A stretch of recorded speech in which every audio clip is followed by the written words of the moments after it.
Hey, it's Grover with Old Ones with Dice. So, did Steamforge knock it out of the park with Warmachine this year? Short answer, yes. I think they absolutely did. I'm going to put a link down to the keynote address that they did Thursday night. I'll also put a link down to a short that a channel called Dragorium did. Really good, like 1 minute YouTube short highlighting all the items that came out in that keynote address. I think this year was going to really be a make or break for Warmachine. Whether this was a game that was going to disappear or make it, have its comeback. And really, there was a lot of energy. Going to the Steamforge, the Warmachine booth, there was always people there. There were always people buying products from them. There were also always people playing demos on the 2x2 boards. It was really cool to see. Compared to last year, which obviously, Private Press knew that they were selling the IP at that point. It just hadn't been made public. So there really wasn't a lot of effort there, but it was kind of sad to see. Going forward, looking at Steamforge, I've done my own video on the two-player box set, my concerns that I had when I did that. I'll put a link below to that video on that two-player starter box. And while I love the models, I love what they're doing with the forces that were in there, I was concerned about what wasn't in the box and what I hadn't seen from Steamforge Games. But going to that keynote, it was basically as if they read my mind and like every single one of my objections they talked about.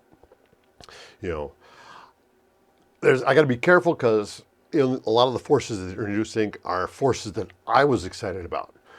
Seeing trenchers again, the gravediggers, pistol mages, witch factions. There's a lot of models that I wanted to see came back. Not everyone got the same thing. But I think there's going to be factions out there for everybody, and there's going to be some new factions coming out. Going through the keynote, one of the things that was really obvious was that Matt Hart and Rich Loxam, they love the game. They explained that they met playing Warmachine back in the day, and that friendship led to them starting Steamforge Games.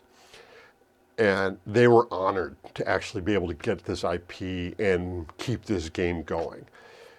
And it was obvious not only in the keynote, but in the particularly in the Q&A afterwards, just how excited these guys are, just how much they love Warmachine as a game.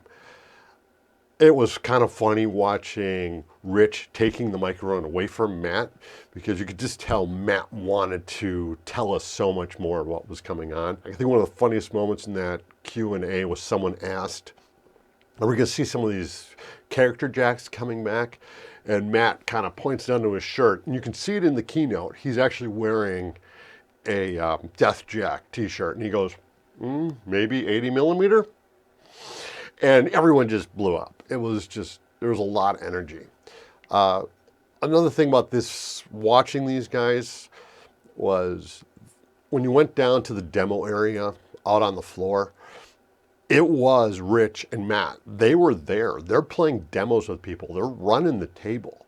It was just really obvious that these guys love the game and want to do what they can to bring it forward. There's a lot of things that came out that I was very excited about. Physical books. It's almost as if Matt watched my video and addressed it personally. He said, I'm an old man. I want a physical books. I think that's what I said directly in my video. Yes, I'm an older guy. I want something physical. I want something I can hand to a new player or potential player and say, look at this artwork, look at this lore, look at these models. They're talking about bringing back the press ganger program, which will allow you to, recruit new players in as a tool. Tournament support, online subscriptions for STL models.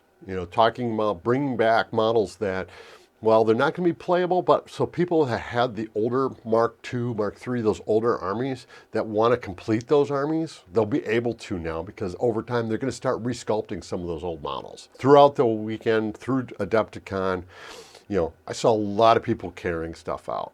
On Friday morning, I was right there in line because I wanted to get some of the exclusive stuff that they were selling early at the con.